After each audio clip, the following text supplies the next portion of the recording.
हमारे साथ कांग्रेस की प्रवक्ता सुप्रिया सीनेत जी हैं। आखिर क्या वजह है कि धीरे धीरे कांग्रेस के विधायकों का मोह भंग होता जा रहा है, या फिर बीजेपी की कोई स्ट्रेटजी है जो बैकडोर से काम कर रही है? नहीं, ऐसा कोई भंग नहीं होता जा रहा है। वो जिस तरह से आप कह रहे हैं, बीजेपी की एक स्ट्रैटेजी है, उसका नाम है ऑपरेशन कीचड़। और वो क्यों चल रहा है आपको पता है? क्योंकि भारत जोड़ो यात्रा का अभूतपूर्व स्वागत जनता कर रही है। जन संवाद राहुल गांधी जी कर रहे हैं, वहां पर जन सैलाब उमड़ रहा है। तो बेचारी भारतीय जनता पार्टी बड़ी घबरा गई है, बौखला गई है। क्या करें? 4-5 दिन तो किया, क्या खा रहे हैं, क्या पहन रहे हैं, कहाँ सो रहे हैं, किससे मिल रहे हैं, फिर धर्म पे आके सुई टिकी। लेकिन उससे भी जब बात नहीं बनी, तो अब मुद्दों से भटकाने की बातें हो रही हैं कि हम विचलित हो जाएंगे। हम इससे विचलित होने वाले नहीं हैं। हम आपसे वही 2 सवाल पूछेंगे। देश के युवाओं को बेरोजगार क्यों किया है और देश की कमर महंगाई से क्यों तोड़ी है? इस सवाल का जवाब तो आपको देना पड़ेगा। हॉर्स ट्रेडिंग की अगर बात की जाए तो पहले कर्नाटक देखा गया, उसके बाद मध्य प्रदेश देखा गया, उत्तराखंड में भी कई बार इस तरीके की चीज़ें देखी गई। क्या आपको नहीं लगता कि ये कहीं ना कहीं लोकतंत्र के लिए एक धब्बा है, इस तरीके की चीज़ें?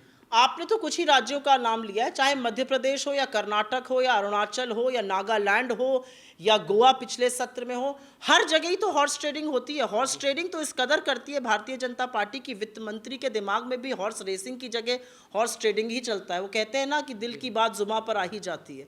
तो जिस तरह का भ्रष्टाचार भारतीय जनता पार्टी पैसे के बल पर, जिस तरह का लोकतंत्र के साथ चीरहरण एजेंसीज के बल पर कर रही है, इसका भी अंत होगा और देश की जनता जागेगी। मेरा आखिरी सवाल मैं आपसे लूँगा।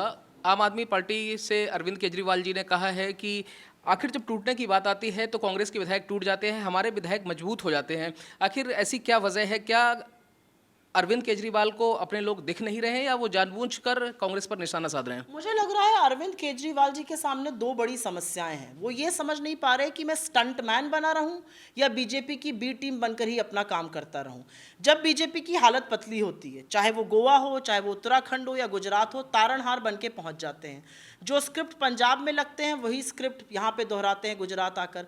अरविंद केजरीवाल जी से आप लोग एक सवाल पूछना शुरू करिए। उनसे पूछिए कि अरविंद केजरीवाल जी, शिक्षा और स्वास्थ्य की बातें तो सबको करनी चाहिए, बिल्कुल होनी चाहिए, लेकिन आपकी राजनीतिक विचारधारा क्या है? जब दिल्ली में दंगे होते हैं तो आप किस खो में छिप जाते हैं, किस बिल में घुस जाते हैं? आप गुजरात बहुत जा रहे हैं, वहां पर ड्रग्स का नाम डी नहीं बोलते हैं आप गुजरात बहुत जा रहे हैं, महिला सुरक्षा की बात नहीं करते हैं, बलात्कारी रिहा हुए उनके बारे में बात नहीं करते। तो आपकी राजनीतिक विचारधारा क्या है और कब तक आप छोटे रिचार्ज बनकर बड़े भैया को आगे बढ़ाते रहिएगा? जाने वालों को रोकने के लिए क्या कोई स्ट्रेटजी बना रही है कांग्रेस? जाने वालों को तो जनता ही रोकेगी। भारत जब जुड़ जाएगा तो देखिएगा, जाने वाले सिर के बल लौट कर भी आएंगे। हम तब देखेंगे कि हम इनका क्या करेंगे। चलिए, बहुत बहुत शुक्रिया हमारे से बातचीत करने के लिए। तो साफ तौर पर आपने देखा कि गोवा से जिस तरीके से कांग्रेस के विधायक टूट कर जा रहे हैं, या तमाम ऐसे इशू जिस पर कांग्रेस को मुखर होना चाहिए, उन सभी बिंदुओं पर एक एक करके सुप्रिया सीनेत जी ने अपनी बेबाकी से बात रखी। कैमरा पर्सन सोहेब के साथ मोहित शुक्ला, तहजीब टीवी, दिल्ली।